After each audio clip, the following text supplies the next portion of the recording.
ना संघर्ष ना तकलीफ, क्या खाक मजा है जीने में, बड़े बड़े तूफान थम जाते हैं जब आग लगी हो सीने में। हेलो फ्रेंड, स्वागत है आपका आपके अपने YouTube channel PK study centre में।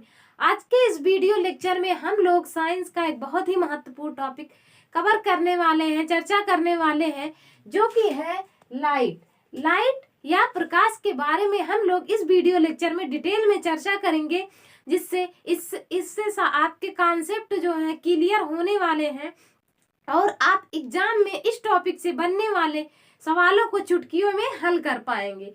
तो चलिए देखते हैं।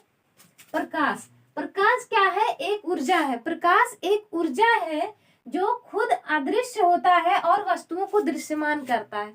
प्रकाश एक ऊर्जा है जो खुद अदृश्य होता है और वस्तुओं को दृश्यमान करता है। कहने का मतलब है प्रकाश की किरणें जो है जब किसी वस्तु पर पड़ती हैं और रिफ्लेक्ट होकर हमारी आंखों पर पड़ती हैं, तब हमें वह वस्तु दिखाई देती है। जैसे एग्जाम्पल के थ्रू समझेंगे। मार्कर है, इस पर प्रकाश की किरण पड़ रही है और रिफ्लेक्ट होकर हमारी आंखों पहुंच रही है, जिसके कारण हमें ये मार्कर दिखाई दे रहा।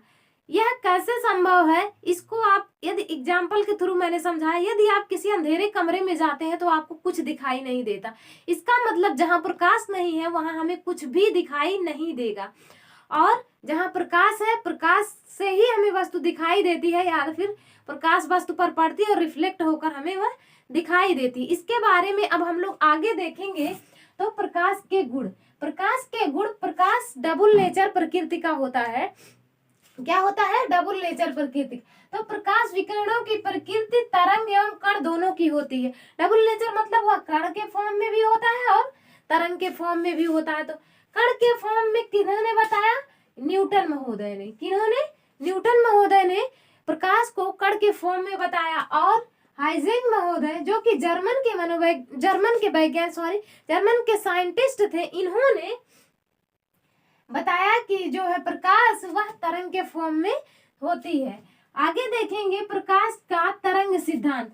हाइजेंक महोदय जर्मन के साइंटिस्ट थे। इन्होंने 1678 ईस्वी में प्रकाश के तरंग सिद्धांत का प्रतिपादन किया। किन्होंने? तो हाइजेंक महोदय, जो कि कहाँ के थे? जर्मन के थे। इन्होंने 1678 ईस्वी में प्रकाश के तरंग सिद्धांत का प्रतिपादन किया। आगे देखेंगे प्रकाश के तरंग के रूप में चलता है। प्रकाश तरंगे अनुप्रस्थ तरंगे होती हैं।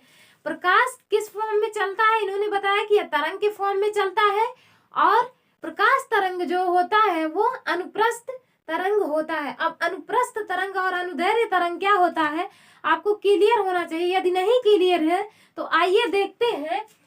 अनुप्रस्थ कणों के कंपन के आधार पर दो प्रकार का होता है तरंग। कौन कौन सा? तो नंबर 1 अनुदैर्ध्य तरंग और नंबर 2 अनुप्रस्थ तरंग। इसको भी डिटेल में देख लेते हैं। अनुदैर्ध्य तरंग को लॉन्गिट्यूडिनल वेव कहा जाता है और इसको ट्रांसवर्स वेव कहा जाता है। तो अनुदैर्ध्य तरंग के बारे में देखेंगे। जब कण तरंग की दिशा में ही गति करे तो उसे क्या कहा जाता है? अनुदैर्ध्य तरंग कहा जाता है। और जब कण जो है वह तरंग के लंबवत गति करे तो उसे क्या कहा जाता है? अनुप्रस्थ तरंग कहा जाता है। जैसा कि आपको इसमें दिख रहा होगा फिगर में कि कण जो है वो तरंग के दिशा में ही गति कर रहा है, तो यह कौन सा तरंग हो गया? तो अनुदैर्ध्य तरंग। और जब लंबवत कंपन करेगा तो अनुप्रस्थ तरंग। यह कणों के कंपन के आधार पर इसको दो कैटेगरी में बांटा गया था। जब कोई कण किसी माध्यम में चलता है तो कंपन होता है, और कंपन के कितने टाइप के होते हैं? तो 2 टाइप के होते हैं। कौन कौन से?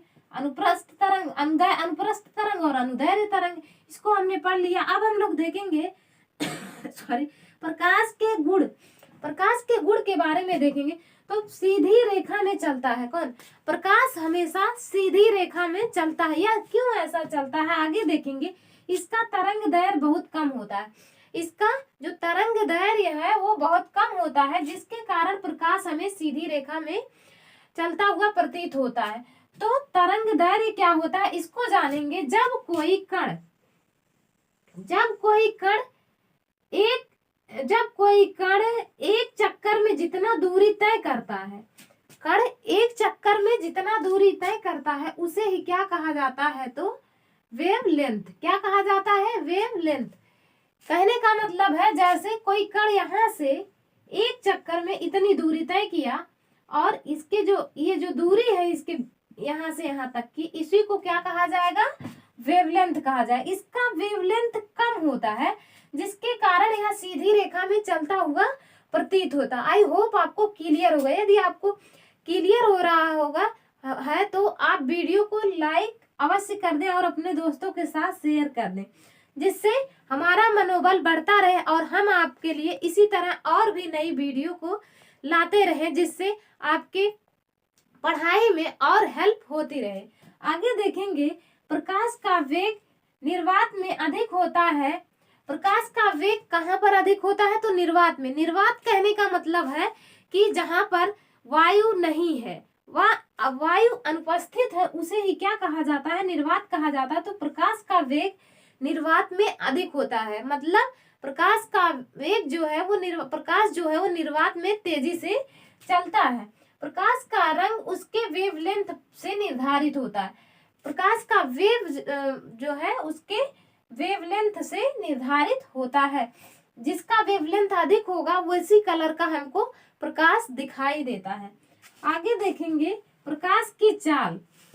प्रकाश की चाल के बारे में देखेंगे तो प्रकाश की चाल वायु तथा निर्वात में अधिक होती है। जैसा कि हमने बताया कि प्रकाश जो है वो निर्वात में सबसे ज्यादा चल सकती है, इसके बाद वायु में, और इसके बाद कांच में, इसके बाद हीरे में। तो आपको ध्यान रखना है सबसे ज्यादा तेज किस में चलती है, तो वायु, निर्वात और वायु में सॉरी। चाल माध्यम के अपवर्तनांक पर निर्भर करती है। किस पर, तो जो प्रकाश की चाल है वह माध्यम के अपवर्तनांक पर निर्भर करती है। अब आगे बढ़ेंगे और देखेंगे एक पॉइंट यहाँ है, जिस माध्यम का अपवर्तनांक जितना अधिक होगा उसमें प्रकाश की चाल उतनी ही कम होगी। तो प्रकाश की चाल अपवर्तनांक के व्युत्क्रमानुपाती होता है। तो जिस माध्यम का अपवर्तनांक अधिक होगा और प्रकाश की चाल जो है उसमें कम होगी।